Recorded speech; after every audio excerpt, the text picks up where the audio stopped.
Hello, this is Steve Ramona, your host for Doing Business with a Servant's Heart. I want to thank our sponsors, Infone, and with Infone, you can place your business on everybody's cell phone, turn their business into a web app, and with a click of a button, they'll have access to you 24/7. And also Pantheon.fm. Have you ever thought about monetizing and taking your podcast to the next level? Well, Pantheon can do that. Let us show you how. Reach out to Steve Ramona, the host, at infone.co/SR1, and I will go over with you how you can make your podcast really stand out. Let's enjoy the show. Thanks again, everybody.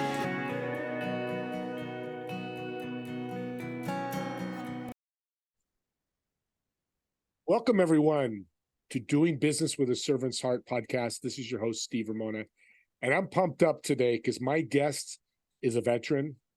She's been in the military and just realized I am a civilian veteran champ because my dad and my brother were in the Air Force. Kathy, welcome to the show. Hey, Steve, thank you for having me. More importantly, thank you for being a civilian veteran champion. We need more and more of you. What does that mean? Let's talk about that real quick.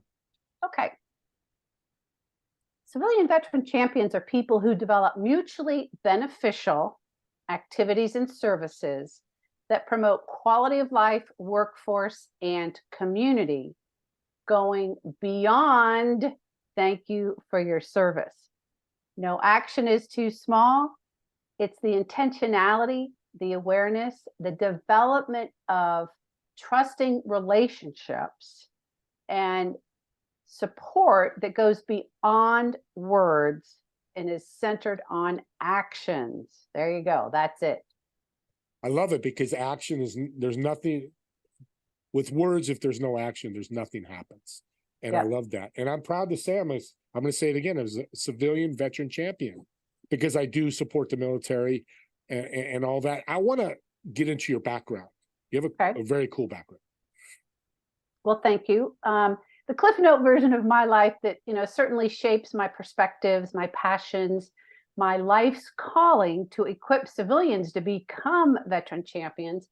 Steve, it's because I grew up as a Navy kid. My active duty father grew up around the world following him in his active duty career. He was a pilot and a communications engineer.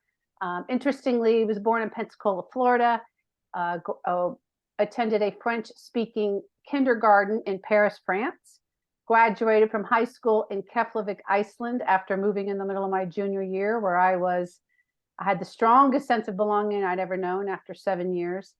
Then had the opportunity to go to college in Munich, Germany for a year and a half, went to 3 different colleges. I graduated in 4 years with a nursing degree. Air Force nursing was my first choice career. I just really wanted to serve my nation. And it was something that, gave me great satisfaction and pride to be able to do. Spent 29 years in the Air Force, mostly in the Ohio National Guard. My other career was public affairs. And frankly, what I'm most proud of from my military career was creating a never been done before statewide outreach program in response to 9/11 to educate and engage civilians in support of troops and their families.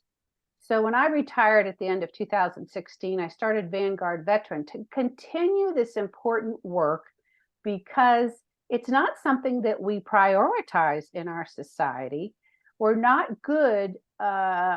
We can be better. I'll put it that way. We can be a lot better at understanding military culture, at intentionally knowing that it's our opportunity, if not, maybe really even our obligation to support military people after military service, because most feel disconnected from mainstream America because of for lots of reasons. And our citizenry can just really do impactful things to help our service members and their families come all the way home. And so my book is chock full of practical strategies that really do go beyond thank you for your service. There's something in there for everyone: employers, lawyers, healthcare providers, educators, neighbors, community leaders, elected officials, and clergy. So no matter where you sit in this, in your role in life, there really is something you can do. You just have to be thinking about it, and you know, use actions, not words, to show your support, demonstrate your support, and help the service member or veteran or their family member get better connected into the community. And I contend that, when you do that as a citizen, your life will be enriched because of what you learn about the veteran, the service member, and their family. And frankly, it will give you a large charge. I've heard many people describe it as goosebumps.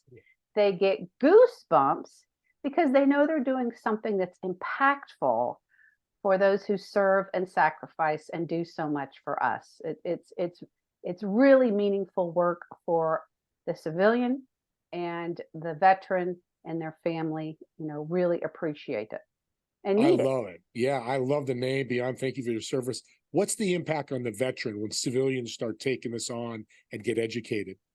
Well, the research shows that about 55% of Iraq and Afghanistan veterans feel disconnected from mainstream America. And about 40% of that same population have a difficult time finding meaning and purpose post military service and regaining touch with their spirituality. I'm a Christian, and I fundamentally believe that all of us want to be understood. Everybody needs to be understood by someone else, and have an empathetic listener. Empathy is key. And so because military culture is so different, there's just such a really a high level of disconnect for people who have been surrounded by military culture, whether or not they've been in combat. Okay, the mindset's kind of different, the value system's a little bit different, the communication styles, oftentimes are different. And so the impact to the veteran is feeling understood, feeling appreciated, feeling a sense of gratitude. The best things in life, Steve, come from your connections, right? I mean, the old adage is everything about politics is local. Well, I would take it a step further and say everything about life almost is local. The story I used to tell is, where do you find your best jobs? You find your best job from someone who knows you personally, will vouch for you and say, oh yeah, you got to hire Kathy. She's a hard worker. She's got great values. I trust her. Well, the employer is more likely to hire that person, but with a by name referral from someone that they trust, right? And where do you find your best friend? Oh, you got to meet so and so. She's great. You're going to enjoy her. And then the other thing for me, because I lived in at least 20 different communities before the age of 35. And so I always had strangers watching my children. It wasn't family, right? And oh, by the way, where you not only do you find your best friends through the network of people, not only do you find your best job through your professional network, but I would go so far as to say that, if you want to be married or have a boyfriend, girlfriend, partner, those personal connections drive so much of what goes on in our life. And so often our military people don't have those networks. They have a network inside the military, but once they take off their uniform and they lose their identity, because their identity oftentimes is very much wrapped around that uniform and your commitment to servant leadership, to serving others, to our national defense, committed to something bigger and more bigger and better than ourselves. And when we lose that identity, we really don't know who we are. And whether you serve 4 years or 24 years, let's say you're 18 years old when you join the military and you go back home, so to speak, everything's changed. You're different because you've had an incredibly maturing experience, and your friends are moved on with their new friend group, right? And so one of the biggest things that a civilian veteran champion can do is, in the olden day, it was your little black book, right? Well, open up your contacts and start introducing that veteran to employers, introduce that person to their new faith community, introduce that person to a book club, to a civic group, help them get assimilated into the workplace, and do it with a servant's heart and intention, because they really need it. And they are not of the mindset really to ask for help. We're very stoic as veterans.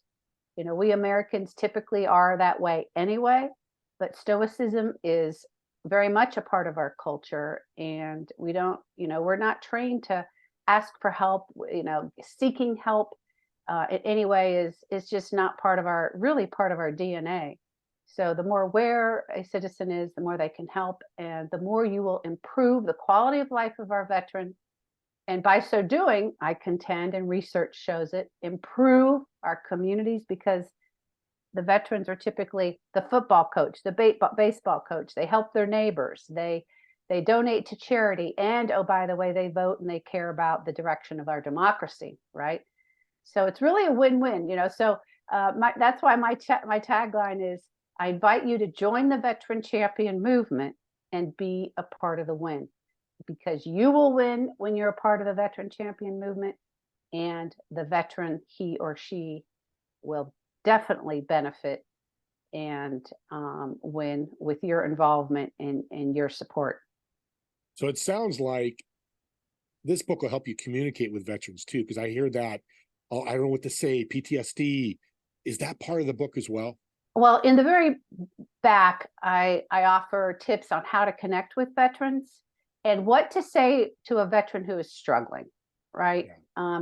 988 is the universal crisis line. You don't have to be a veteran to use it. You can be a family member. There's a lot of support that is offered there.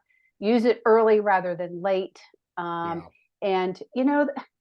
Steve, this really isn't rocket science. It's really people science. It's, leading with your heart, being willing to be vulnerable, and admit, I don't really even know what to ask. I mean, I want to support you. I want to be an ally. I want to be a friend. I don't really know how to do that. And so, just being that authentic person and being sincere. How can I support you? And by golly, if you ask that question, please follow through, or you have broken the trust of that veteran, and they already feel kind of disconnected, and they feel kind of out of place, and they may even be pretty distrusting of civilians because they haven't been in civilian life for a while, and I think their default mindset is, you don't get me, you don't understand me. Okay, so if you are embarking on a relationship with a veteran, or I would contend really anybody else, be that empathetic listener, do what you say you're going to do, and follow through. Those things are particularly important for veterans. You're powerful, man. This is, because this is a big problem in the world. Homeless is a problem, but veterans, last I heard, 44 suicides a day. I don't know those numbers, if it's that higher, even if it's one a day, Kathy. Yeah. God bless you for doing what you're doing. I support you 100%. Well, thank you. Let's get you some more support. I want you to I want people to find out how to reach out to you so they can find out more about veterans, being a veteran champion. Absolutely. Thank you. My email is Kathy with a K and a Y at vanguardveteran.com. My website, of course, is vanguardveteran.com. Please go there and learn. I think really the first step for anybody is to read the book and kind of help orient you about military culture, about, practical things you can do to support the veterans in particular. And I specialize in helping employers build a veteran attraction and retention strategy so that veterans can help build their make their workforce stronger, and then help volunteers develop military ministries inside of congregations. Those are my two primary initiatives.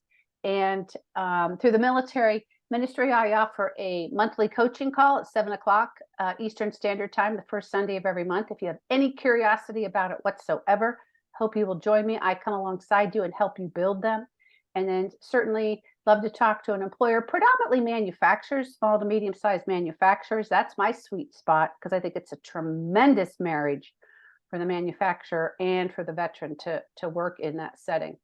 I would like to learn more about how I can help you build strong teams by hiring and retaining veterans. Well, you know what I'm going to do? What? Guess what I'm going to do? What's that? I'm going to buy your book. So everybody out there, I'm buying the book. Please, I want you all to buy the book. I want 100 books sold by the time this show comes out. Ooh, let's do it. Number two, I'm going to do is the first 4 people that reach out to you, Kathy, and mention this podcast, each one of them gets a $20 Amazon gift card. Well, that's really generous. So I don't know what the book costs. We don't have to talk about that because it doesn't matter. But if that covers the cost of the book, you do what you want with it. If you're 5 and later, still reach out to Kathy because you can see I'm passionate about this because I see it everywhere, and I'm going to partner up with Kathy and find ways to help her. So please reach out, get the Amazon gift card. If not, just reach out to Kathy and learn more about this. And join the Sunday Zoom call with her. It's free, right? It's totally free. People can jump on. Well, the Zoom call, I charge $5. Okay, it's $5. Okay, yeah, that goes to it's free in essence, but yeah, you know, I want people to commit and show up and learn. And then I offer a Veteran Talent Academy, which coming up, I offer a couple times a year where employers can come, you know, take a reasonably priced training and, you know, just get their feet wet and understand tips and tactics that are really important, veteran hiring and retention best practices. So there's a lot of that information on my website. Steve, I'd like to provide you also with some links to that, maybe to put in the show notes. Yep. But thank you for incentivizing people to want to learn more about how they can be that civilian veteran champion, you know, because at the end of the day, we all have a stake in it. You know, when only 3 out of 10 Americans are even eligible for military service because of things like not being able to pass the tests, or the physical fitness test, the ASVAB test, the intellectual test, maybe having problems with the law, or not meeting the weight standards, right? When only 3 out of 10 people are eligible to serve, and you know, people still choose to serve when they stop serving again after 4 years or 24 years. You know, we really need to welcome them home and do right by them and help them reach their maximum well-being, maximum potential, just like every other American, you know, has the opportunity to do. And military service strengthens our workers, makes them better community members. And so, you know, greet them, welcome them, connect them, get to know them, and read the book to figure out ways that, you know, you can do things, small things and or big things, depending on what your role is in society. Yeah, and one thing, we're running out of time here, but one thing that came to mind was, what's one thing a civilian, I don't want to say does wrong or needs to learn, that is pretty consistent trying to communicate and connect with veterans, that somebody may not read the book can hear it today from you? I think the most important thing anyone can do is listen with an empathetic ear. That's powerful, because listening is important. And taking that a step further, listening, and then, like, I just took action with the Amazon gift card. I took the words you said. But so I listened to a veteran. What's the next step that I need to do? Well, allowing the veteran to hear hearing the veteran's story is very powerful. It doesn't have to be deep or gory or difficult. You know, just take small steps to get to know that veteran as a person, care about their experiences, and then ask how you can support them and follow through. The follow through is absolutely critical. Ways that you can support them through your actions is paramount. But one thing I hear too, and that leads to one more question, is if there's pushback from the veteran, you know, they're uncomfortable.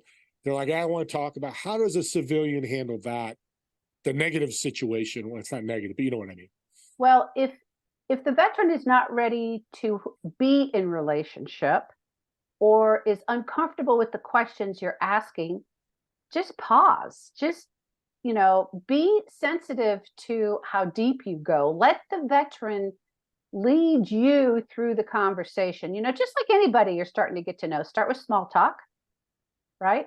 And ask, you could start off with, hey, tell me about your military experience. Where were you stationed? What did you enjoy? Why did you join that branch of service? What did you like best about serving? All those are very softball questions, okay? Do not ask somebody if they ever shot anyone. That is inappropriate and out of line, right? And they won't talk about it, and that will stop your relationship right there, right? And so just take baby steps. How do you like it when strangers come up to you and try to develop a relationship with you? Just have heightened sensitivity to, maybe they've had a real negative experience and they're not going to want to talk about that negative experience with you. So just be slow and determined to keep showing up, keep inviting that veteran into relationship with you, and do it in gentle, slow, trusting ways. And if you notice any kind of hesitancy, back off, right? Just be real in the moment and say, hey man, I just want you to know I care about you, and I really would love to get to know you and support you because I appreciate what you have done for us. I feel like I have an opportunity to give back to you because of what you've done for me. These kinds of things. Lead with your heart, be vulnerable, be open, or hey, I don't even know what to ask, but I care, and do it with sincerity and authenticity, because they will sniff it out quickly if you're not being either authentic or sincere. Right. And what great advice. One, if you're not comfortable with a veteran, don't communicate with them that you bring in there. And number two is the label. Just because they're a veteran, my podcast host, they're a veteran. We're people. Right. They're just labels. We're the same. Exactly. And the other thing is, don't be terrified that they're going to have PTSD and do something that scares you, because the VA reports that 20% of Iraq and Afghanistan veterans have post-traumatic stress disorder. So what's that mean, Steve? 80% do not. Okay. But even if they do, that doesn't mean that they can't, they do live full lives and manage their triggers. Okay. Do not be afraid. Don't let the sensationalized media scare you. But if you are uncomfortable, say, hey, I'm uncomfortable, but I'm really trying to do right by you. And I'd like to support you, but I don't know what that looks like. Can you help me?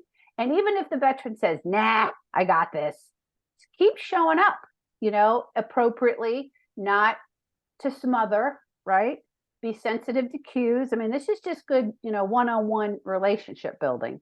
But it's a myth and misconception that all veterans have PTSD. It just is. And if there's other opportunities to learn more, like taking mental health first aid, do it.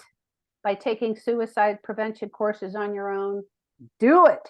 These are things that civilian veteran champions do to be well armed to support a veteran in a difficult situation and or anybody else who potentially struggles. And again, not all veterans struggle. Not all veterans are broken. That is a myth and misconception.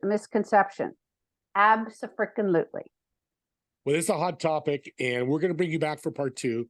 A lot more to cover. Because it's veterans is a controversial conversation, which it shouldn't be. You taught us it's simple. Treat them like humans, because we all are. Yes. I want to thank you for being on. I am so fired up about this show because you really dug deep into the veterans that I wanted to learn. I've learned. I'm sure the listeners have learned. So God bless you for what you're doing. I'm here to support you. Well, thank you. God bless you, my friend. Let's keep doing this important work together. I look forward to next time. Let's do it. Now, before we leave, what's one tip you can leave my audience about their life, what they could do different or add to their life to make it better? Well, I'm going to make this comment in line with the intention of your podcast. It's also in line with the intention of veterans. we learned very early on that it's not about me. It's about the bigger purpose. It's about service. It's about leading with a servant's heart. That's at the core of what military service is all about and the core of our values. And so I would encourage everyone to be that servant leader, to have that servant's heart. For veterans, of course, but actually, but also for everyone else, because we're not put on this planet to serve ourselves. We're put here by God to serve others.